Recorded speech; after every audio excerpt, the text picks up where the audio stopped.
కృష్ణ మా అన్నగారు చెప్పిన డైలాగ్ ఒకసారి చెప్పు. చెప్తానమ్మా. ఆచార్య దేవ ఏమంటివి జాతిని మొన్న సూతల కింద నిలువ అర్హత లేదందువా. ఎంత మాట. ఇది క్షేత్ర పరీక్ష గాని క్షత్రియ పరీక్ష కాకూడదు. ఇది కుల పరీక్ష అందువా. నీ తండ్రి భరద్వాజం జనడం పెట్టిది అతి జిగుక్షాకరమైన నీ సంభవం పెట్టిది. మట్టి కుండలో పుట్టిది కదా. నీదే కులము ఇంత ఏలా అస్మత్ పితామహుడు కురుకుల వృద్ధుడైన ఈ శాంతనవుడు శివసముద్రాల భార్యకు గంగ గర్భమున జనించలేదా. ఈయనదే కులము. నాతో చెప్పితేమయ్యా, మా వంశమునకు మూలపుత్రుడైన శివవశిష్ఠుడు దేవవైశ్యకు ఊరసి పుత్రుడు కాదా.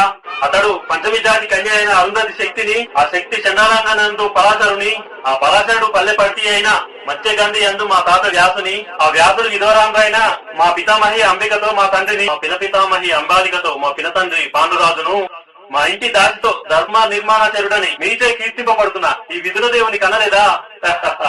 సందర్భావసరం బట్టి క్షేత్రబీజ ప్రాధాన్యములతో మా కురువంశము ఏనాడో కులహీనమైనది కాగా నేడు కులము అని వ్యర్థవాదములెందుకు.